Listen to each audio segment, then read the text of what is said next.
রাসূলের সাহাবা বিবি সাহেবকে নিয়ে বড় পেরেশান, যেটাই নিয়ে আসে সেটার মধ্যেই ভুল ধরে, যেটাই বাজার করে নিয়ে আসে তার মধ্যেই ভুল ধরে, এটা এমনকে সেটা এমনকে। অতিষ্ঠ হয়ে গেছে। অতিষ্ঠ হয়ে উমর রাদিয়াল্লাহু তাআলা আনহুর বাড়িতে বিচার নিয়ে গেছে। বাড়িতে বিচার নিয়ে যাওয়ার পরে দেখে উমর রাদিয়াল্লাহু তাআলা আনহু নিজেও বইয়ের ধাতানি খাইতেছে, উমরও জারতাছে। এমন সময় গেছে যখন উমর রাদিয়াল্লাহু তাআলার স্ত্রী উমর রাদিয়াল্লাহু তাআলা জারতাছে, আচ্ছা মতো জারতাছে, খালি জারতাছে। উমর রাদিয়াল্লাহু তাআলা গালে হাত দিয়ে নিচে হয়ে বইরিস।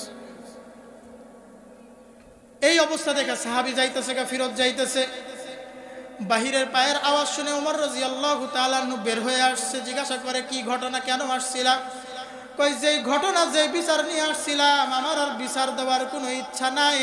আমি যেই রোগে আক্রান্ত দেখি আপনিও সেই রোগে আক্রান্ত। উমর রাদিয়াল্লাহু তাআলা আনহু বলে, কি তোমার সমস্যা একটু বলেই দেখো না, দেখি সমাধান করতে পারে কিনা। উমর রাদিয়াল্লাহু তাআলা আনহু বলার পরে বলে, ও আল্লাহর রাসূলের প্রিয় সাহাবা, আমার বিবির জ্বালায় আমার সংসারটা অতিষ্ঠ হয়ে গেছে। আপনি আইসা দেখি আমার যে অবস্থা, আপনার ঘরেও সেই অবস্থা। আপনি কেন কিছু বলেন না? খলিফাতুল মুসলিমিন আপনি তো একটা ধমক দিলেই যে ওমরের তরবারির গর্জন শুনে সমস্ত কাফেররা থরথর করে কাঁপে। আপনি কেন ঘরের ভিতরে বইয়ের বকা চুপচাপ করে শুনতেছে? উমর রাদিয়াল্লাহু তাআলা আনহু চোখের পানি ছেড়ে দিয়ে বলে, ও আল্লাহর রাসূলের সাহাবারে, কেন এরকম শুনবো না, কেন শুনবো না, কেন তার রাগ সহ্য করবো না? তুমি কি কখনো চিন্তা করে দেখেছো যে এই মেয়েটা তুমি বিবাহ করে নিয়ে আসছো, এই মেয়েটা যখন তার মায়ের ঘরে ছিল সে কোনোদিন থালা বাসন মাজে নাই, তার বিছানাটা তার নিজের ঝাড়ু দিতে হয় নাই, তার জামা কাপড়টা নিজের ধুতে হয় নাই। সে কান্না করলে তার বাবা দৌড়ায় আসতো, মা দৌড়ায় আসতো, ভাই দৌড়ায় আসতো, চাচা দৌড়ায় আসতো। কি হয়েছে? তার মনের দুঃখ দূর করার জন্য কতজন চলে আসতো। আজকে তাকে যখন আমি বিয়ে করে নিয়ে আসলাম, যেই মেয়েটা মায়ের ঘরে আরামে থাকছে, সমস্ত আরাম বিসর্জন দিয়া আমার ঘরটাকে সুন্দর করে সাজাইয়া রাখছে, আমার জন্য কত কষ্ট করে চুলার পারে রান্না করে, যেই মেয়েটা মায়ের ঘরে থাকতে চুলা কি জিনিস চিনত না, আজকে সেই মেয়েটা সারাক্ষণ রান্নাঘরেই পড়ে থাকে। আমার বাচ্চাদেরকে কত কষ্ট করে মানুষ করে, কত কষ্ট করে লালন পালন করতেছে, 10 মাস 10 দিন গর্ভে ধারণ করেছে। ওই মেয়ে, ওই মাটা যদি, ওই স্ত্রীটা যদি একটু বকাঝকা করে, তাহলে আমার ধৈর্য ধারণ করতে ক্ষতি কোথায়? সুবহানাল্লাহ। দুনিয়ার ভিতরে যতগুলো সম্পর্ক সৃষ্টি করেছেন, একমাত্র স্বামী স্ত্রীর সম্পর্ক ছাড়া দুনিয়ার আর যত সম্পর্ক রয়েছে সবগুলো দুনিয়াতে সৃষ্ট। মা বাবার সম্পর্ক দুনিয়াতে সৃষ্ট, ভাই বোনের সম্পর্ক দুনিয়াতে সৃষ্ট। কথা বলেন ঠিক কিনা? দাদা দাদির সম্পর্ক দুনিয়াতে সৃষ্টি, নানা নানির সম্পর্ক দুনিয়াতে সৃষ্টি হয়েছে, পাড়া প্রতিবেশী ভাই ব্রাদারের বন্ধুত্বের সম্পর্ক দুনিয়াতে সৃষ্টি হয়েছে। কিন্তু দুনিয়ার ভিতরে এমন একটা সম্পর্ক যেটা জান্নাত থেকে এসেছে, সেটা হচ্ছে স্বামী স্ত্রীর মধ্যকার সম্পর্ক। কথা বলেন ঠিক কিনা? এটা আমার কথা না, আল্লাহ রাব্বুল আলামিন কুরআনে কারীমের ভিতরে ইরশাদ করেন সূরা বাকারার ভিতরে, আউযু বিল্লাহি মিনাশ শাইতানির রাজীম, ওয়া কুলনা ইয়া আদাম উসকুন আনতা ওয়া যাওজুকাল জান্নাহ ওয়া কুলা মিনহা রাগাদান হাইতু শি'তুমা ওয়া লা তাকরাবা হাযিহিশ শাজারা ফাতাকুনা মিনাজ জালিমিন। আল্লাহু আকবার। আল্লাহ রাব্বুল আলামিন যখন হযরত আদম আলাইহিস সালাতু ওয়াস সালামকে সৃষ্টি করলেন, সৃষ্টি করার পরে ওনাকে যখন সম্মানিত করলেন ফেরেশতাদের মাথা ঝুঁকানোর মাধ্যমে, আল্লাহ রাব্বুল আলামিন ফেরেশতাদের সিজদা দেওয়ায়া দুনিয়ার ভিতরে জানায়া দিলেন, দুনিয়ার ভিতরে পরকালীন জিন্দেগির ভিতরে, দুনিয়া এবং আখিরাতের ভিতরে সবচাইতে বড় শ্রেষ্ঠ মাখলুক হচ্ছে এই বনি আদম। হযরত আদম আলাইহিস সালাতু ওয়াস সালামকে সৃষ্টি করার পর আল্লাহ রাব্বুল আলামিন ওনাকে জান্নাতের ভিতরে থাকতে দিলেন। কোথায় থাকতে দিলেন বলেন? জান্নাতের ভিতরে থাকতে দিলেন। যেই জান্নাতটা কেমন ছিল একটু বর্ণনা শুনেন, হালকা একটু টাচ দিয়ে যায়। হযরত জিবরাইল আমিন আলাইহিস সালাতু ওয়াস সালাম আল্লাহ রাব্বুল আলামিনকে একবার বলতেছেন, ও দয়ার মালিক, জান্নাত জাহান্নামের কথা তো আপনার কাছ থেকে অনেক শুনেছি। বহু নবী রাসূল আপনি সৃষ্টি করেছেন, দুনিয়াতে পাঠাইছেন, আমাকে দিয়ে তাদের কাছে জান্নাতের সুসংবাদ পাঠাইছেন, জাহান্নামের দুঃসংবাদ পাঠাইছেন। আমার মনের ভিতরে একটা আগ্রহ সৃষ্টি হয়েছে, জান্নাতটা কেমন একটু দেখতে চাই। হযরত জিবরাইল আমিনের আকৃতিটা কেমন ছিল এটাও একটু শুনেন, তাহলে বুঝবেন জান্নাতটা কেমন। হযরত জিবরাইল আমিন আলাইহিস সালাতু ওয়াস সালাম কিতাবের ভিতরে এসেছে, উনার শরীরের ভিতরে আল্লাহ রাব্বুল আলামিন 600টা ডানা দিয়েছিলেন। জোরে বলেন সুবহানাল্লাহ। 600 ডানার মধ্য থেকে আসমান থেকে জমিনে আসতো একটা মাত্র ডানা ব্যবহার করে, একটা মাত্র ডানা। তাহলে চিন্তা করেন কত বড় ডানা। ওই এক ডানা দিয়ে দুনিয়াতে আসতেন, আবার ওই এক ডানা ঝাপড়ি দিয়ে আবার আসমানে চলে যেতেন। জোরে বলেন না আল্লাহু আকবার। ও যুবক ভাই, বৃদ্ধ বাবাজিরা ভালো করে শুনেন, আল্লাহ রাব্বুল আলামিন জিবরাইল আমিনকে ডাক দিয়া বলেন, জিবরাইল রে, আমি কত মানুষের আশা, কত ফেরেশতাদের ইচ্ছা আমি পূরণ করেছি, তুমি একটা ইচ্ছা করেছো, আশা করেছো, আমি আল্লাহ সেটাও অপূর্ণ রাখবো না। তুমি যাও, জান্নাতের ভিতরে বিচরণ করতে যাও। সুবহানাল্লাহ। জিবরাইল আমিন আলাইহিস সালাতু ওয়াস সালাম 600 ডানা দিয়ে ঝাপড়ানো শুরু করেছে। 600 ডানা মেলে মেলে উঠতেছে জান্নাতের ভিতরে। উঠতে উঠতে উঠতে উঠতে হয়রান হয়ে গেছে। জান্নাতের ভিতরে একটা খুঁটির ভিতরে জিবরাইল আমিন বসে বসে চিন্তা করতেছে, না জানি জান্নাতটা কত বড়। এমন সময় আল্লাহ রাব্বুল আলামিন জিবরাইল আমিনকে ডাক দিয়া বলে, ও জিবরাইল আমিন, কি হলো, তুমি জান্নাত কি দেখবা না? জান্নাত দেখতে দেখতে কি হয়রান হয়ে গেছো কিনা? জিবরাইল আমিন আল্লাহকে বলে, ও মালিক, আপনার এত সুন্দর সৃষ্টি জান্নাত, দুনিয়াতে তো আমি একটা ডানা ব্যবহার করে আসমান থেকে দুনিয়াতে যাইতাম, দুনিয়া থেকে আসমানে যাইতাম। আজকে 600 ডানা ব্যবহার করে করে আমি জান্নাতে বিচরণ করা শুরু করেছি, এখনো আমি জান্নাত বিচরণ করে শেষ করতে পারি না। সুবহানাল্লাহ। এখনো জান্নাত বিচরণ করে উড়ে উড়ে কি করতে পারি নাই, শেষ করতে পারি নাই। জিবরাইল আমিন জিজ্ঞাসা করে, ও মালিক, জান্নাত আরো কত বড়? আল্লাহ রাব্বুল আলামিন জানায় দেয়, তুমি যে একটা খুঁটির উপরে এখন বসেছো, এরকম জান্নাতে হাজারো খুঁটি রয়েছে। সুবহানাল্লাহ। হাজারো খুঁটি রয়েছে। এরকম একটা জান্নাত আমাদের পিতা হযরত আদম আলাইহিস সালাতু ওয়াস সালাম কি করেছিলেন? আল্লাহ পাক তাকে দান করেছিলেন। হযরত আদম আলাইহিস সালাতু ওয়াস সালাম জান্নাতের ভিতরে বসবাস করতেছেন। একবার এই ঝর্ণায় গোসল করে, আরেকবার ওই ঝর্ণায় ভিতরে গোসল করে। একবার এই শরাব পান করে তো আরেকবার ওই শরাব পান করে। একবার এই গাছ থেকে ফল খায়, আরেকবার ওই গাছ থেকে ফল খায়। বিভিন্ন ধরনের খাবার খায়, জান্নাতের ভিতরে বিচরণ করে। কিন্তু উনার মনের মধ্যে একাকিত্বর একটা শূন্যতা উনি অনুভব করতেছিলেন। মহান আল্লাহ রাব্বুল আলামিন আদম আলাইহিস সালাতু ওয়াস সালামের চেহারাটা শুকনো দেখে জিজ্ঞাসা করলেন, ও আদম, তোমার কি হলো? এত সুন্দর নিয়ামতের ভিতরে আছো, তোমার কি আরো কোনো কিছুর কমতি আছে কিনা? কমতি? হযরত আদম আলাইহিস সালাতু ওয়াস সালাম সুযোগ খুঁজতেছিলেন, সুযোগ।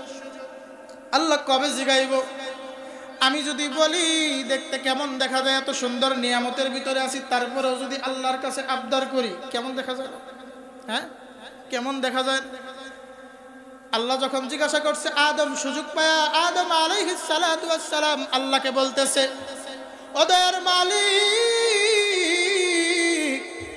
তুমি তো আমাকে সুন্দর একটা নিয়ামতপূর্ণ জায়গায় রেখেছো, তুমি যদি আমার একটা সঙ্গী দিতা তাহলে এই জান্নাতের বসবাসটা আমার জন্য আরো আনন্দদায়ক হতো। সুবহানাল্লাহ। আল্লাহ বুঝে গেছেন আদম কি বলতে চায়, কি বলতে চায়। আল্লাহ বুঝে গেছেন আদম কি বলতে চায়। আল্লাহ রাব্বুল আলামিন সাথে সাথে হযরত আদম আলাইহিস সালাতু ওয়াস সালামের জন্য স্ত্রী সৃষ্টি করে দিলেন। আমাদের মা হযরত হাওয়া আলাইহিস সালাতু ওয়াস সালামকে সৃষ্টি করে দিলেন। ওই যে সম্পর্ক সৃষ্টি হলো আদম এবং হাওয়া আলাইহিস সালাতু ওয়াস সালামের মাঝে, আমরা দুনিয়াতে যেই সম্পর্কের নাম দিয়েছি স্বামী স্ত্রীর সম্পর্ক, কি বলেন? যেই সম্পর্কের নাম দিয়েছি স্বামী স্ত্রীর সম্পর্ক, এই সম্পর্কটা এত বরকতময়, এত পবিত্র, আমার হাবিব হযরত মুহাম্মদ মুস্তাফা সাল্লাল্লাহু আলাইহি ওয়াসাল্লাম জানায় দিয়েছেন, যেই ব্যক্তি যেই স্বামী তার স্ত্রীর সাথে হাসি মজাক করবে তাকে নফল নামাজের সওয়াব দেওয়া হবে। যেই স্বামী তার স্ত্রীর গালের ভিতর একটু ধরে একটু টোকা দিবে তাকে সওয়াব দেওয়া হবে। যেই স্বামী তার স্ত্রীর মুখে একটু লুকমা উঠায়া দিবে তাকে সওয়াব দেওয়া হবে। অনুরূপভাবে স্ত্রীও যদি স্বামীর সাথে হাসি মজাক করে সওয়াব দেওয়া হবে। পক্ষান্তরে এই পবিত্র সম্পর্কটাকে যদি আমরা অপবিত্র বানাই, মানে হচ্ছে আমরা যদি অবৈধ সম্পর্কে জড়ায় যাই, অবৈধ নাজায়েজ প্রেমের ভিতরে জড়ায় যাই, প্রতিটা পদক্ষেপে পদক্ষেপে আল্লাহ গুনাহ লিখে দিবে। জুড়ে বলেন না ঠিক কিনা? আপনি স্ত্রীর সাথে চ্যাটিং করেন, মোবাইলে কথা বলেন, প্রতিটা শব্দে শব্দে শব্দে শব্দে আল্লাহ নেকি দিবেন। একটু মুস্কি হাসেন, আল্লাহ নেকি দিবেন। একটু কথা বলেন, আল্লাহ নেকি দিবেন। স্ত্রী আপনাকে এক গ্লাস পানি খাওয়ায় দিবেন, নেকি দিবে। আল্লাহ রাব্বুল আলামিন বলছে, বিবাহের পরে স্বামী স্ত্রীর প্রতিটা পদক্ষেপে আল্লাহ নেকি দিবে। তার বিপরীতে হচ্ছে বর্তমান জামানায় যে ভাইরাস রোগটা আমাদেরকে ধরেছে, একটু বড় হতে না হতে যৌবনের মধু শরীরের ভিতরে আসতে না আসতে মনের মধ্যে একটু কেমন কেমন জানি করে, আমারও যদি একটা গার্লফ্রেন্ড থাকতো। রাগ করতেছে? আমারও যদি একটা কি থাকতো, গার্লফ্রেন্ড থাকতো। গার্লফ্রেন্ড যদি থাকতো। যুবকেরা এমন হয়ে গেছে, আজকের যুবতী মায়েরাও এমন হয়ে গেছে, যুবতী বোনেরাও এমন হয়ে গেছে, এমন সাজমারে দুনিয়ার সব পাউডার মুখের ভিতরে এমন ভাবে মায়েরা বের হয়, মনে হয় জান্নাতি হুর রাস্তার ভিতরে হাঁটাচলা করতেছে। যুবকেরাও তাকে দেখে মনে হয় জান্নাত থেকে হুর পলায়া দুনিয়ার ভিতরে চলাফেরা করতেছে। কথা বলেন ঠিক কিনা? মাঝে মাঝে তো এমন হয়, মুরব্বি চা খাইতে বসেছে, চশমা লাগায়, হাতের ভিতরে তসবিহ। হাতের ভিতরে কি? তসবিহ। রাস্তা দিয়ে যুবতী একটা মাইয়া যায়, মুরব্বি জিজ্ঞাসা করে, এটা কার মায়ের এত ডাঙ্গর হয়ে গেছে কেন? আর বলে, কথা বলেন ঠিক কিনা? জায়েজ আছে? হ্যাঁ, কথা বলেন, জায়েজ আছে? জায়েজ নাই, জায়েজ নাই বাবাজিরা, জায়েজ নাই।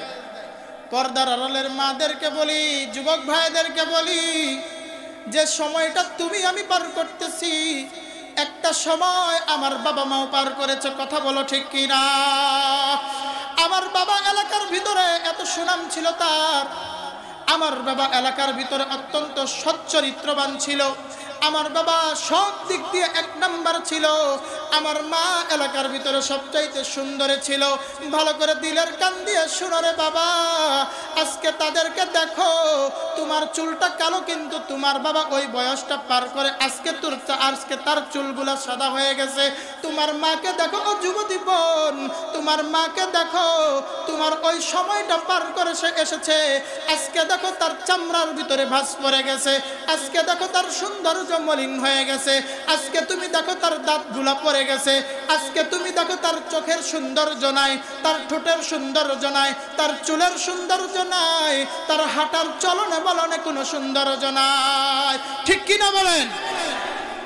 এমন একটা সময় তোমারও আসবে, ও যুবক বাবাজি ভালো করে শুনে, এমন একটা সময় তোমারও আসবে, এলাকার ভিতরে তোমার গরমে থাকা যায় না, তোমার দাপটে থাকা যায় না, তোমার দাপটে তোমার হুঙ্কারে এলাকা থর থর থর থর করে কাঁপে। তোমার হাতের তোমার পাওয়ার এত বেশি শক্তিশালী। আমার বাপ দাদাদের এমন শক্তি দিয়েছিল আল্লাহ রাব্বুল আলামিন, যে আল্লাহ রাব্বুল আলামিন দুনিয়াতে আমাকে তোমাকে পাঠাইলেন। দুনিয়াতে আমাকে তোমাকে পাঠানোর পরে খেয়াল করে দিলের কান দিয়ে শোনো, এমন একটা আকৃতি, এমন একটা অবস্থা দিয়েছিলেন, এত বেশি নরম ছিল আমাদের শরীর, জবানের ভিতরে কোনো কথা চালু ছিল না, মুখ দিয়ে কোনো কথা বের হইতো না, সারাদিন শুধু ওয়া কান্নার আওয়াজ শুধু বের হইতো। কান্নাই ছিল আমাদের কথা। কান্না করলে মা বুঝে যাইতো এখন খাবার প্রয়োজন, কান্না করলে মা বুঝে যাইতো এখন আমি প্রস্রাব পায়খানা করে দিয়েছি, কান্না করলে মা বুঝে যাইতো আমার আর শুয়ে থাকতে ভালো লাগতেছে না। হাত পা গুলা এত নরম ছিল, কেউ যদি একটু জোরে চাপ দিত হাতটা ভেঙে যেত, পাটা ভেঙে যেত। আস্তে আস্তে আস্তে আস্তে একটু একটু একটু করে করে শক্তি সঞ্চয় হতে লাগলো, শক্তি আস্তে আস্তে পায়ের জোর বাড়লো। ওই পা দিয়ে ফুটবল শট দিলে 1 মাইল দূরে চলে যায়, হাত দিয়ে ঘুষি দিলে আরেকজনের দাঁত ভেঙে যায়। এমন খাবারের রুচি, একাই 10 জনের খাবার আমরা খেয়ে ফেলি। কিন্তু আফসোসের সাথে বলতে হয় যে খাবারের রুচি আমার তোমার ছিল, এমন একটা সময় চলে আসে এক টুকরা গোশত আমি আর তুমি খেতে পারবো না। সময় আছে না নাই? আসছে না এরকম? আমাদের এখানে বসা অনেক আছে। এখানে কথা চলতেছিল, স্বামী স্ত্রীর মধ্যকার মধুর সম্পর্কের কথা চলতেছিল। আল্লাহর হাবিব সাল্লাল্লাহু আলাইহি ওয়াসাল্লাম, আজকে অনেক ঘরে দেখা যায় ঘরের ভিতরে আমাদের পরিবারের সদস্য 4 জন, 4 জনের জন্য 4টা গ্লাস আলাদা, একজনের গ্লাসে আরেকজন পানি খায় না, একজনের কাছে আরেকজন পানি খায় না, 4 জনের জন্য আলাদা আলাদা গামছা। এরকম আছে না অনেক বাড়িতে? বউ জামাইয়ের গ্লাসে পানি খায় না, জামাই বউয়ের গ্লাসে পানি খায় না, বউ জামাইয়ের গামছা ব্যবহার করে না, জামাই বউয়ের গামছা ব্যবহার করে না। ধরলেই বলে তোমার জন্য না আলাদা একটা আছে, তুমি আমারটা ধরলা কেন? অথচ প্রিয় হাবিব, দুনিয়ার ভিতরে আশরাফুল মাখলুকাতের ভিতরে শ্রেষ্ঠ মহামানব হযরত মুহাম্মদ মুস্তাফা সাল্লাল্লাহু আলাইহি ওয়াসাল্লাম উম্মতের দরদি নবী। কেমনে বুঝবেন উনি উম্মতের দরদি? একবার মদিনার ভিতরে নবীকে কোথাও খুঁজে পাওয়া যাচ্ছিল না, কোথাও খুঁজে পাওয়া যাচ্ছিল না। হযরত ওমর রাদিয়াল্লাহু তাআলা আনহু হুঙ্কার ছেড়ে বললেন, নবী কোথায়? নবীকে যদি পাওয়া না যায় এই তরবারিটা দিয়ে মদিনার সমস্ত মুনাফিকদের কল্লা উড়াইয়া দিব। আবু বকর রাদিয়াল্লাহু তাআলা আনহু বললেন, একটু শান্ত হও, আমরা একটু খুঁজতে বের হই। খুঁজতে খুঁজতে খুঁজতে খুঁজতে মদিনার বাহিরে চলে আসছে, কোথাও নাই। আস্তে আস্তে শেষ প্রান্তে চলে যায়, এক রাখালের সাথে দেখা। রাখালকে জিজ্ঞাসা করে, এমন এমন কোন লোককে তুমি দেখেছো কিনা? রাখাল বলে, একটা লোক ওই পাহাড়ের গুহার ভিতরে গিয়ে বসে বসে সেজদায় পড়ে কান্না করতেছে, আমার উট বকরিগুলোও তার সাথে কান্না করতেছে। চিল্লায় বলেন না সুবহানাল্লাহ। হযরত আবু বকর দৌড়ায় যান, উমর রাদিয়াল্লাহু তাআলা আনহু দৌড়ায় যান। দৌড়ায় গিয়ে দেখেন নবী আমার সেজদায় পড়ে উম্মতি উম্মতি বলে কান্না করতেছে। চিল্লায় বলেন না আল্লাহু আকবার। আরো জোরে বলেন না আল্লাহু আকবার। এমন মায়ার নবী, দয়ার নবী, এত মহামানব, আশরাফুল মাখলুকাত হযরত আয়েশা রাদিয়াল্লাহু তাআলা আনহা হাদিসের ভিতরে আসছে, গ্লাসের যেই অংশটা দিয়ে পানি পান করতেন আমাদের প্রিয় নবী, ওই অংশটা দিয়েই পানি পান করতেন। সুবহানাল্লাহ। ঘৃণা করতেন। অনেকে ঘৃণা করি না আমরা? এই ঘৃণা করি কি করি না? স্ত্রী স্বামীর মুখের থুতুকে লালাকে ঘৃণা করে, স্বামী স্ত্রীর মুখের থুতু লালাকে ঘৃণা করে। অথচ আমাদের নবী মৃত্যুর আগ মুহূর্তে, মৃত্যুর সময় যখন ঘনায় আসে, ওনার যখন মৃত্যুটা হয় কম বেশি আমরা সকলেই জানি। মৃত্যুর পূর্বের ঘটনাটার দিকে একটু হালকা একটু টাচ দেয় আপনাদেরকে। নবীজি সাল্লাল্লাহু আলাইহি ওয়াসাল্লামের মৃত্যুর সময় যখন চলে আসে, 4 দিন পূর্বে হযরত জিবরাইল নবীজির কাছে এসে বলে, ইয়া হাবিবাল্লাহ, ইয়া রাসূলুল্লাহ, কি অবস্থা আপনার? জিবরাইল আমিনকে দেখে নবীজি বলেন, জীবনের অবস্থা খুব করুণ, আমার খুব কষ্ট হইতেছে, একটুও তো ভালো লাগতেছে না। জিবরাইল আমিন খোঁজ খবর নিয়ে চলে যান।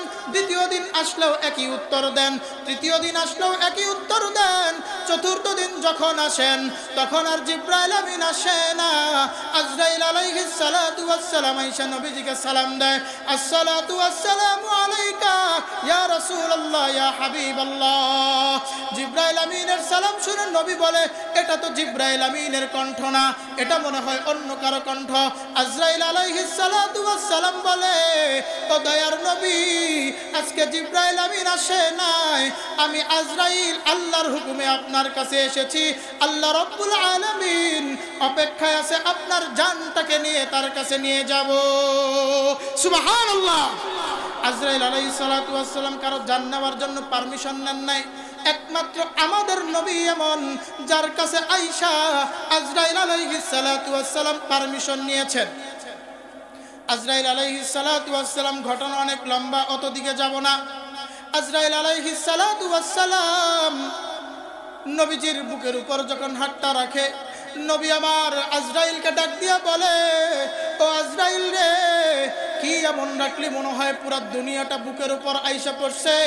আজরাইল আলাইহিস সালাতু ওয়াস সালাম বলে, ও দয়ার নবী, আমি শুধু হাতটা রেখেছি।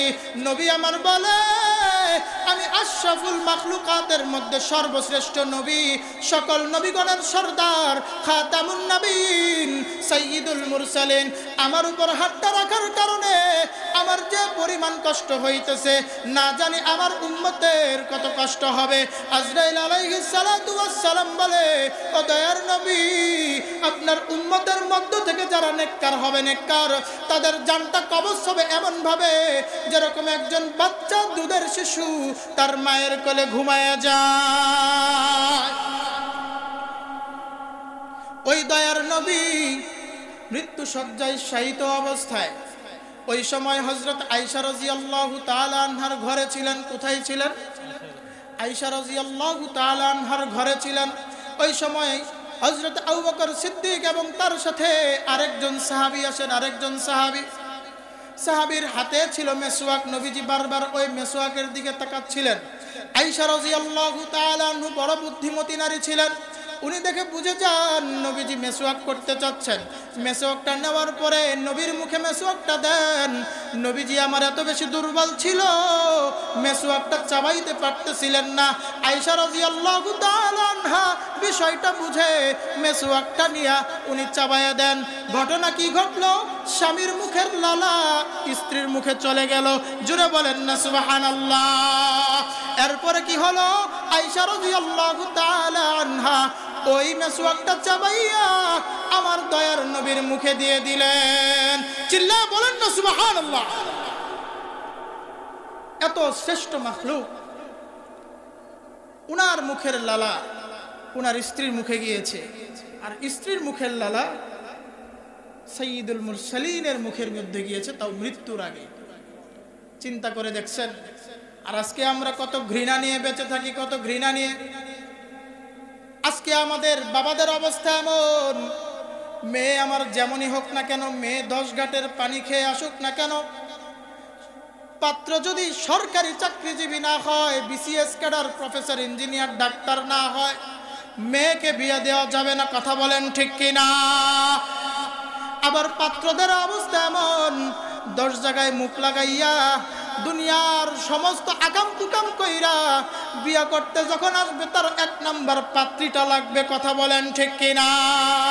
তুমি যত 1 নাম্বার পাত্র খুঁজো, ওই পাত্রীওয়ালারা যতই 1 নাম্বার পাত্র খুঁজো, ও পাত্রওয়ালারা যতই 1 নাম্বার পাত্রী খুঁজো, আল্লাহ কুরআনে কারিমে জানায় দিয়েছেন, আল খাবিসাতু লিল খাবিসিন ওয়াল খাবিসুনা লিল খাবিসাত ওয়াত তাইয়্যিবাতু লিত তাইয়্যিবিনা ওয়াত তাইয়্যিবুনা লিত তাইয়্যিবাত।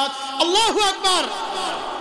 আল্লাহ জানায় দিয়েছেন খবিস পুরুষ খবিস মহিলার জন্য, খবিস নারী খবিস পুরুষের জন্য, পবিত্র পুরুষ পবিত্র নারীর জন্য, পবিত্র নারী পবিত্র পুরুষের জন্য। চিল্লায় বলেন সুবহানাল্লাহ।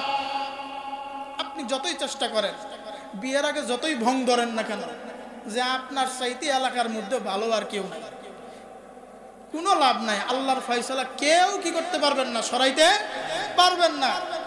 আর বাবাদেরকে বলি, ও বাবারা, সন্তানরা যুবক হয়ে গেছে, বড় হয়ে গেছে, এরপরেও আপনারা তাদেরকে বিবাহ করাচ্ছেন না। ফলশ্রুতিতে কি হচ্ছে? দেশের ভিতরে ধর্ষণ বেড়ে যাচ্ছে, ধর্ষণ, আকাম কুকাম কুকর্ম বেড়ে যাচ্ছে, যুব সমাজের চরিত্র নষ্ট হচ্ছে। যুবতী বোনদের দেখা যাচ্ছে একজনও তাদের চরিত্র ঠিক নাই। কথা বলেন ঠিক কিনা? আজকে মনে করেন সন্তান আমার কামাই রোজগার করে না, বিয়ে কইরা বউরে কি খাওয়াবো? কেন? আপনি যখন কামাই রোজগার শুরু করছিলেন, 2 জন নিয়ে শুরু করছিলেন, আপনি আর আপনার বউরে নিয়ে। এরপরে পুলা আসছে, আল্লাহ রিজিকে কি কমতি দিছে না বাড়াইছে? কথা বলেন না কেন? বাড়াইছে না? প্রত্যেক মানুষ তার রিজিক নিয়ে আসে, প্রতিটা মানুষ তার রিজিক নিয়ে আসে। আমার কথা বলি, আমি যখন প্রথম মাদ্রাসা থেকে মাদ্রাসার পড়ালেখা শেষ করে আসি, আমার আব্বা যান সরকারি চাকরিজীবী। আমি মাদ্রাসায় থাকতে মাসে খরচ করছি 4 থেকে 5 হাজার টাকা, ঢাকায় পড়াশোনা করছি। মাদ্রাসায় যখন চাকরিতে ঢুকলাম, আপনারা তো জানেন মাদ্রাসার বেতনের কি অবস্থা, 7 হাজার টাকা। কয় হাজার টাকা? 7,000 টাকা। আমারও তো আব্বা কিছু না চাইলেও তো পুত্র হিসাবে তো মনের মধ্যে একটা তামান্না থাকে যে বাবার হাতে 2-4টা পয়সা তুলে দিই। আবার পোলাহান মানুষ ছিলাম, ছোট থাকতে আব্বার একটু বায়না টাইনা ধইরা একটা পালসার মোটরসাইকেল কিনাইছিলাম, এখন পর্যন্ত এটা রেখে দিছি। ওই 7,000 টাকার মধ্যে পালসারের পিছনে খরচ করতেই দেখা যায় তো কি 3-4 হাজার নাই। তাহলে বাপেরে দিমু কি, আমার গাড়ি দেখা যায় এটারে দিমু কি? আবার আল্লাহর কি রহমত, আল্লাহ আমার উপর দয়া করছিলেন। আমি যখন ইফতায় প্রথম বর্ষে পড়ি, প্রথম বর্ষের শেষ দিকে আমি বিবাহ করে ফেলেছিলাম। বউরে খাওয়ানো কি, সব টেনশন বাদ। আরো কুদরতের, আল্লাহর কুদরতের কথা শুনাই। আমার যখন বাচ্চাটা হয় তখন আমি চাকরিই করি না। করোনার ভিতরে আমার পড়ালেখা শেষ হয়েছে 2018 সালে। করোনার ভিতরে পুরা বসা, ওই সময়ে আমার স্ত্রী সন্তান সম্ভবা। আল্লাহর কাছে খালি একটাই কথা বলতাম, মাওলা রে, টাকা পয়সা তো নাই, তুমি যেমনে দিছ, কোরআন হাদিসে পড়ছি, এতদিন দেখছি আমাদের মায়েরা সুন্দর করে তাদের সন্তান দুনিয়াতে নিয়ে আসছে, ডাক্তারের কাছে যাওয়ার ক্ষমতা সাধ্য আমার নেই। বাপের কাছে হাত পাতায়া লজ্জিত কইরো না। আল্লাহ আমার দোয়া কবুল করছিলেন, আমার বাচ্চা আমার বাসায় হয়েছে। জোরে বলেন না সুবহানাল্লাহ। টাকা কিন্তু পকেটে একটাও ছিল না, টাকা পকেটে একটাও ছিল না। আস্তে আস্তে আমার সন্তান আসলো, যত সময় গেল আল্লাহ পাকের কুদরতে আলহামদুলিল্লাহ আমি এখন অনেক কামাই, আলহামদুলিল্লাহ আমি নিজের উপরে সন্তুষ্ট।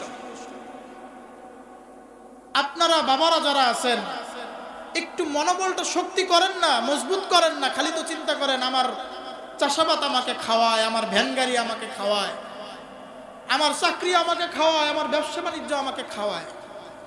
এগুলার চিন্তা, এগুলার মন মানসিকতা, এই ধরনের মন মানসিকতা একটু বাদ দেন না। সন্তানের মুখের দিকে একটু তাকান না, চিন্তা করেন সন্তান ভালো করে পড়াশোনা করুক।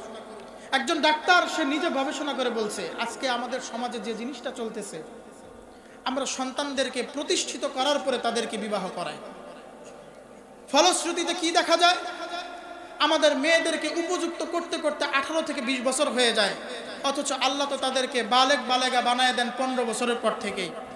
একটা যুবক ভাইকে বিবাহ করাইতে করাইতে আমরা 30 বছর পর্যন্ত ঠেলে নিয়ে যাই। তাহলে পার্কে জোড়া জোড়া সংখ্যা বাড়বে না কেন? ধর্ষণ বাড়বে না কেন? সমাজের ভিতরে অশ্লীলতা বাড়বে না কেন? কথা বলেন ঠিক কিনা? অথচ সাহাবায়ে কেরাম রাদিয়াল্লাহু তাআলা আনহুর জীবনের ভিতরে দেখেন, আল্লাহর হাবিব সাল্লাল্লাহু আলাইহি ওয়াসাল্লামের সাহাবা হযরত সাদ আল আসওয়াদ রাদিয়াল্লাহু তাআলা আনহু একদিন মনক্ষুণ্ণ হয়ে নবীজির দরবারে আসলেন। আসার পরে কান্না করে নবীজিকে বলতেছেন, ও দয়ার নবী, আমি মনে হয় প্রকৃত মুসলমান হতে পারবো না। নবী বলেন, কেন রে সাদ, তুমি আজকে এমন কথা বলতেছো কেন? সাদ রাদিয়াল্লাহু তাআলা আনহু বলেন, আপনি তো ঘোষণা দিয়েছেন নিকাহের মধ্যে ঈমানের অর্ধেক রয়েছে, কথা বলেন ঠিক কিনা? সাদ রাদিয়াল্লাহু তাআলা আনহুর কথা শুনে নবীজি বলেন, কথা তো ঠিকই, তো কি হয়েছে? সাদ রাদিয়াল্লাহু তাআলা আনহু বলেন, আমি তো দেখতেও তেমন একটা সুন্দর না, কালো কুলা মানুষ, দেখতে খুবই বেটে একটু কুৎসে, টাকা পয়সাও এমন নাই যেটা দিয়ে আমি বিবাহ করতে পারি। আমার কাছে কেউ বিবাহের প্রস্তাব নিয়ে আসে না, আমি যার কাছে বিবাহের প্রস্তাব নিয়ে যাই সে আমাকে ফিরাইয়া দেয়। নবী বলেন, এই কথা সাদ রাদিয়াল্লাহু তাআলা আনহুকে বলে, ঠিক আছে, মক্কার মদিনার ভিতরে সবচাইতে ধনাঢ্য ব্যক্তি ইবনে ওয়াহেব, তার একটা সুন্দরী মেয়ে আছে, তুমি তার কাছে গিয়া বলো তোমার প্রস্তাব নবীজি তোমার কাছে পাঠাইছে, ইবনে ওয়াহেবের কাছে পাঠাইছে।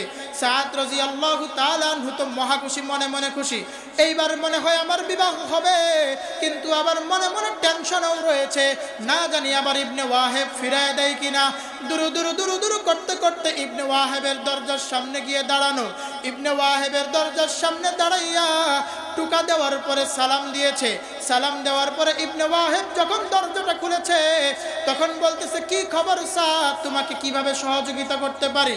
কারণ ইবনে ওয়াহেব জানতো সাদ রাদিয়াল্লাহু তাআলা আনহু বড় অসহায়, মনে হয় কিছু টাকা পয়সা নেওয়ার জন্য এসেছে। সাদ রাদিয়াল্লাহু তাআলা আনহু বলেন, নবীজি আমাকে বিবাহের প্রস্তাব দিয়ে পাঠাইছেন। ইবনে ওয়াহেব মনে মনে খুশি, মনে হয় নবীজি স্বয়ং তার মেয়েকে বিবাহ করবেন। ইবনে ওয়াহেব তো খুশি, এই কথা নবীজি বিবাহ করবে?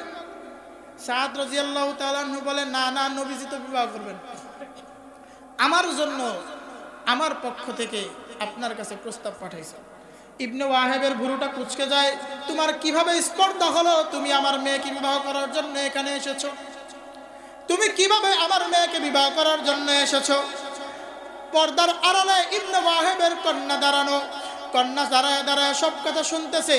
কন্যা বলে, ও বাবা, আপনি মনে হয় খেয়াল করেন নাই নবীজি সাদকে পাঠাইছে, আপনি রাজি হন আর নাই বা হন, সাদের কিছু থাকুক বা না থাকুক, দুনিয়ার ভিতরে সে দামি হোক বা না হোক, নবী যেহেতু তার পক্ষে সুপারিশ করেছে, আমি ইবনে ওয়াহেবের কন্যা রাজি হয়ে গেলাম। সুবহানাল্লাহ। ইবনে ওয়াহেব মেয়ের কথা শুনে রাজি হয়ে গেছে। বিবাহ সম্পন্ন করার জন্য সাদ রাদিয়াল্লাহু তাআলা আনহুর মনটা চিন্তিত, টাকা পয়সা নাই, মোহর দিবাবে কিভাবে? নবীজিকে যখন বিষয়টা বলে, নবী আমার বলেন, উসমানের কাছে যাও, ইবনে আউফের কাছে যাও, তাদের কাছে গিয়ে বলো তোমার মোহর দিয়ে দিবে। দুইজনে 200 করে 400 দিরহাম দিয়ে দেয়। সাদ রাদিয়াল্লাহু তাআলা আনহু বড় খুশি দেয়। বাজারে যাওয়ার পরে যখন বিবির জন্য কিছু কিনবেন, হঠাৎ করে বাজারের ভিতরে ঘোষণা দিয়েছে, হাইয়া আলাল জিহাদ, হাইয়া আলাল জিহাদ, জিহাদের দিকে আসো, জিহাদের দিকে আসো। যুবক সাদ রাদিয়াল্লাহু তাআলা আনহু বিবির জন্য সামানা ক্রয় করা বাদ দিয়া একটা ঘোড়া, একটা তরবারি কিনে ফেলেছে। সুবহানাল্লাহ। সাদ রাদিয়াল্লাহু তাআলা আনহু চিন্তা করলেন, দুনিয়ার এই বাসর তো ক্ষণস্থায়ী বাসর, দুনিয়ার এই বাসর ঘর ক্ষণস্থায়ী বাসর, আমি যদি জিহাদে গিয়ে শহীদ হয়ে যাই, আমি তো চিরস্থায়ী বাসর ঘর পেয়ে যাব, জান্নাত পেয়ে যাব। হযরত সাদ রাদিয়াল্লাহু তাআলা আনহু, নবীজি তাকে ছুটি দিয়েছেন, বিবাহ করাই দিয়েছেন। নবীজি জানেন সাদ জিহাদে আসবে না, পর্দাটা মুখের ভিতরে দিয়ে, রুমাল একটা মুখের ভিতরে পেঁচাইয়া যুদ্ধের ময়দানে প্রাণপণে লড়াই করে শহীদ হয়ে যান। যুদ্ধ শেষে নবীজি যখন শহীদদের লাশ তালাশ করেন, নবীজি দেখেন সাদ রাদিয়াল্লাহু তাআলা আনহু শহীদ হয়ে গেছে। নবীজি তাকে দেখে কান্না শুরু করেন। একটু পরে আসমানের দিকে যখন তাকান, মুস্কি হাসি দিয়ে চোখটা আবার নামায় ফেলেন। একজন সাহাবী আবু লুবাবা বিষয়টা খেয়াল করেন, নবী আমার প্রথমে কান্না করলেন কেন, আবার আসমানের দিকে তাকাইয়া মুস্কি হাসতেন কেন, আবার চোখটা নামাইলেন কেন? উনি ওনার কৌতূহল মনের ভিতরে লুকায় রাখতে পারেন নাই। নবীজিকে জিজ্ঞাসা করেন, ও দয়ার নবী, আপনি আজকে এমন কেন করলেন, ইতিপূর্বে তো এমন করেন নাই? নবী বলেন, ও লুবাবা রে, সাদ রাদিয়াল্লাহু তাআলা আনহু, সাদ আমার অনেক প্রিয় সাহাবী ছিল, তার বিরহ আমি সইতে পারি নাই, এই জন্যই তো আমি কান্না করেছি। আবার আসমানের দিকে তাকাইয়া দেখি হুরেরা পারাপারি করতেছে তাকে নেওয়ার জন্য। সুবহানাল্লাহ। হুরেরা পারাপারি করতেছে তাকে নেওয়ার জন্য, এই জন্য লজ্জায় চোখটা নামায় ফেলছি। ও যুবক ভাই, পবিত্র সম্পর্কগুলো এমনই হয়ে থাকে, এমনই হয়ে থাকে। আজকে আমরা সুন্দরী একটা নারী দেখলে পাগল হয়ে যাই, পাগল হয়ে যাই, মনে হয় তাকে না পাইলে আমার দুনিয়া বিফলে চলে যাবে। হ্যাঁ, কত ধৈর্য ধরি, সবর করি। আজকে আমরা সবর করি, কিন্তু না যায় জায়গাগুলোতে আমরা সবর করি, এমন এমন জায়গায় সবর করি যেখানে আল্লাহ সবর করতে নিষেধ করেছেন। আর আমরা যারা স্ত্রীরা রয়েছি, ও পর্দার আড়ালের মা বোনেরা ভালো করে শুনেন, আমাদের স্বামীরা হাড় ভাঙা পরিশ্রম করেন, আমাদের একজনের খাওয়ার জন্য তো এত পরিশ্রম করা লাগে না। রোদের ভিতরে ভ্যানটা চালান, মনে মনে চিন্তা করেন স্ত্রীর মুখে হাসি ফুটাবেন, সন্তানের মুখে হাসি ফুটাবেন। কেউ তো আবার ঘাম ঝরায় ক্ষেতের ভিতরে, কেউ তো ঘাম ঝরায় আবার প্রবাসী জিন্দেগিতে। ও মুহতারাম হাজিরিন, কত স্বামী স্ত্রীকে ভালো রাখার জন্য নিজের দেশ, নিজের মাটি ত্যাগ করে প্রবাসে চলে যায়। এদিক দিয়ে আমার স্ত্রী স্বামীর টাকা খাইয়া, স্বামীর টাকা পাঠায়, স্বামীর টাকা পাইয়া সুন্দর পোশাক পরিচ্ছদ মেকআপ করে আরেকজনের সাথে টাঙ্কি মারে, পরকিয়া করে। কথা বলেন ঠিক কিনা? এই এলাকায় আছে? হ্যাঁ, মহিলা প্যান্ডেল আছে? আর তো আমার নিয়ম আজকে তো শেষ। হ্যাঁ, রাগ করেন না, ঘটনা কি সত্য কিনা? হ্যাঁ, সত্য কিনা? অথচ সম্পর্কটা কত পবিত্র, সম্পর্কটা কত পবিত্র। এই পবিত্র সম্পর্কের ভিতরে আল্লাহ রাব্বুল আলামিন বরকত দান করেন। বরকত, কত সুন্দর সম্পর্ক। এই সম্পর্কটার ভিতরে আল্লাহ পরিপূর্ণরূপে বরকত আর রহমত দিয়ে বেষ্টন করে রাখেন। কিন্তু আজকে অবস্থা এমন, ছোট ছোট বিষয়কে কেন্দ্র করে দেখা যায় আমরা স্বামী স্ত্রী ঝগড়া করে একজন আরেকজনের তালাক দিয়ে দেয়। আল্লাহ রাব্বুল আলামিন বলছেন স্ত্রীকে বোঝানোর জন্য 3টা সূরত। কয়টা? কথা বলেন না, কয়টা? 3টা। 1 নম্বরে নসিহত করেন, 2 নম্বর নসিহত কাজে না আসলে বিছানা আলাদা করে দেন, 3 নম্বরে কাজে না আসলে হালকা করে প্রহার করার অনুমতি আছে। কিন্তু আফসোস লাগে প্রহার করার কথা শুই না এমন ঘুষি মারে, চেহারা বসকেন। এত কষ্ট করে 50টা মাইয়া দেখে একটা বউ জোগাড় করে নিয়ে আইছেন, হ্যাঁ, কত আদর সোহাগ করছেন, একটু রাগ হয়েছে, মেজাজটা খারাপ, এমন ঘুষি দিছেন, সুন্দর বউটা আমার কি হয়ে গেছে, একবারে বসকায় গেছে। এরকম আছে না নাই? ভালো করে শুনেন, ভালো করে শুনেন। স্ত্রীদেরকে, নারীদেরকে আল্লাহ রাব্বুল আলামিন বাঁকা থেকে সৃষ্টি করেছেন। বেশি সোজা করতে গেলে ভেঙে যাবে, বেশি সোজা করতে দিবেন না, বেশি সোজা করতে যাবেন না। তাদের ওই বাঁকার ভিতরে আল্লাহ রাব্বুল আলামিন সৌন্দর্য সৃষ্টি করেছেন। কথা বলেন ঠিক কিনা? কোন নারী যদি পুরুষের মতো হাঁটে দেখতে ভালো লাগবে? কথা বলেন, ভালো লাগবে? ভালো লাগবে। আল্লাহ সৃষ্টি করেছেন তারা একটু বেঁকে বেঁকে চলবে, আঁকা বাঁকা করা চলবে। হ্যাঁ, তাদেরও মেজাজ আছে, খালি আমাদেরই মেজাজ আছে? তাদেরও মেজাজ দেখানোর সুযোগ দিতে হবে। খালি আপনি 24 ঘন্টা খালি গরম দেওয়া হবে। আপনার খোঁজ খবর নেওয়ার লাগে ফোন দেয়, রাখো তো, ব্যস্ত আছে, বারো ফোন। তার মনের মধ্যে একটু জাগে না স্বামীটা কেমন আছে, একটু খোঁজ খবর নেই। দুনিয়ার সব মানুষের সাথে ভালো করে কথা কন, বউটা যখন ফোন দেয়, এত ডিস্টার্ব করে গেলে, জানো না আমি আছি, রাখো, পরে কথা বলতেছি। আবার কিছু বউ একটু বদমেজাজ বেশি, তো জামাইয়ের লোকে জীবনে ভালো করে কথা কয় না। মার্কেটে যাব, দোকানদারের সাথে, ভাইয়া ওই জামাটা একটু বের করে দেন তো, আছে না নাই? কারণ সুন্দর করে না বললে তো দিব না। কারণ মেয়েদের তো একটা জামা পছন্দ হয় না, পুরা দোকান আউলায় এলাম। এই আউলানোর জন্য ভাষাটা যদি সুন্দর না করে, দোকানদার তো পাগল হবে না? কথা বলেন ঠিক কিনা? হ্যাঁ, দোকানদারকে মধুর সুরে বলে, ভাইয়া ওই জামাটা একটু, এই জামাটা একটু। আল্লাহ বাঁচাইছে, জাগর বিয়া হয়েছে, যেই মহিলার স্বভাব পুরা মার্কেট ঘুরাও একটা জামা পছন্দ করতে পারে না, আপনারা এক দেখাতেই পছন্দ করছে। তা নাইলে যদি আপনার শাশুড়িরে কইতো, শাশুড়ি আম্মা আপনার ছেলের নাকের এই কোয়ালিটি সম্পন্ন যদি আরেকটা ছেলে থাকতো খুব ভালো লাগতো, বা এই যে কালারটা একটু সুন্দর, একটু হালকা, একটু দুধে আলতা যদি কালারটা থাকতো। কথা বলেন ঠিক কিনা? আল্লাহ বাঁচাইছে, আলহামদুলিল্লাহ বলেন। আম করে দেখেই কবুল করে লাইছে, কবুল বইলা পাইছে। তার মানে আমরা ডায়মন্ডের চাইতেও দামি। যারা বিয়ে হয়ে গেছে খুশি হয়ে যান, যাদের বিয়ে হয় না একটু টেনশনে থাকেন। হ্যাঁ, স্বামী মেজাজ দেখাইলে ধৈর্য ধারণ করতে হবে, ধৈর্য ধারণ করতে হবে, উল্টা মেজাজ দেখানো যাবে না। এই শিক্ষাটা কোথা থেকে আমরা পেয়েছি? হযরত ওমর ফারুক রাদিয়াল্লাহু তাআলা আনহুর জামানায় আল্লাহ রাসূলের একজন সাহাবা, উনার ঘরের ভিতরে যে বিবি সাহেবটা ছিল, উনি একটু বদমেজাজি। কিছু বউ আছে না একটু বদমেজাজি? কিছু ঘর এমন জামাইরা দেখে বউ থরথর করে কাঁপে, আবার কিছু ঘর এমন বউরও দেখে জামাই থরথর করে কাঁপে। এই আছে না নাই? একটা ঘটনা মনে পড়ে গেল, কমু। এরকম একটা ওয়াজ নসিহতের ময়দান, হুজুর ওয়াজ করছে। আমাদের ওয়াজ পুরুষদের কাজে আসুক না আসুক, মা বোনদের কাজে আসে। তো মা বোনদেরকে লক্ষ্য করে হুজুর বলেছে যে আপনাদেরকে হাতে পায়ে ধরে বলি, আপনারা এত সুন্দর করে রান্না বান্না করে স্বামীদেরকে খাওয়ান, আপনারা যদি একটু টাইট দেন তাহলে তো স্বামীরা 5 ওয়াক্ত নামাজি হয়ে যায়। ওয়াজটা শোনার পরে জামাই তো ওয়াজ মনে করেন বিড়ির ধোঁয়া দিয়ে উড়াইয়ে দিছে। ওয়াজটা শুনে আপনারা কি করবেন? এত সুন্দর নসিহত সবকিছু শোনার পরে চায়ের দোকানে জায়গায় বিড়িটা দে, সুন্দর করে টান্ডা দিয়ে ওয়াজ হাদিস, কুরআন হাদিস যা শুনছে সব ধোঁয়া দিয়ে উড়াইয়ে দিবেন। এই কথা বলেন ঠিক কিনা? এক কান দিয়ে ঢুকায় আর এক কান দিয়ে বাইক করে দিবেন। তো এরকম ওয়াজ শুনে বাড়িতে গেছে, বউ আগে ভাগে গেছে গা, ওয়াজ টোয়াজ শুনে হুজুরের কথা শুনছে, হুজুর তো ভালো কথাই কইছে, জামাইয়ের ভালো লেগেই কইছে। জামাই খটখট করছে, বউ দরজা খুলছে, কয় ঘটনা কি, দেরি করলা কে, কয় একটু ঘুরে টুরে আইলাম, কয় নামাজ পড়ছে ইশারের, কয় না নামাজ তো পড়ি নাই। বিবি সাহেব বলছে বাইরেই দাঁড়াও আমি আইতাছি।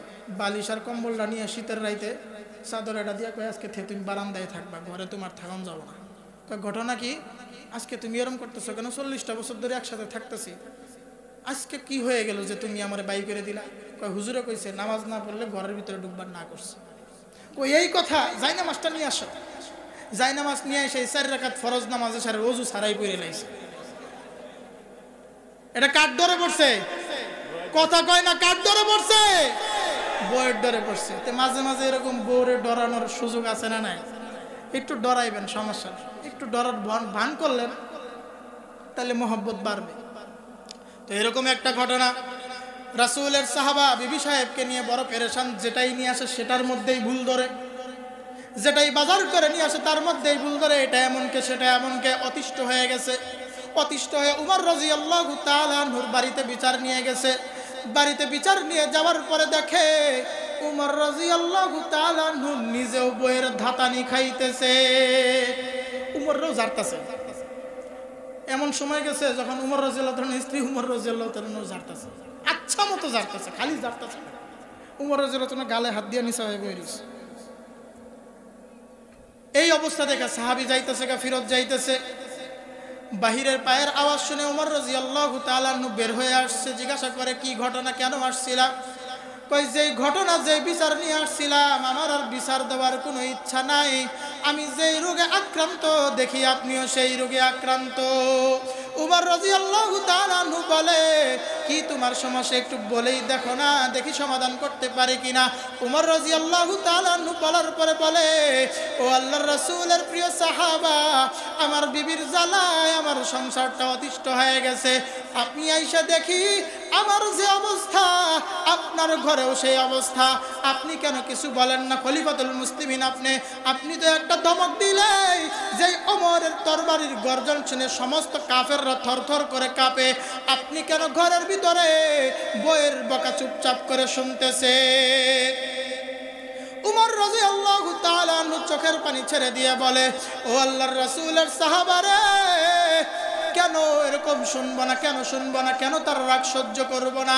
তুমি কি কখনো চিন্তা করে দেখেছো যে মেয়েটা তুমি বিবাহ করে নিয়ে আসছো, এই মেয়েটা যখন তার মায়ের ঘরে ছিল সে কোনোদিন থালা বাসন মাজে নাই, তার বিছানাটা তার নিজের ঝাড়ু দিতে হয় নাই, তার জামা কাপড়টা নিজের ধুতে হয় নাই।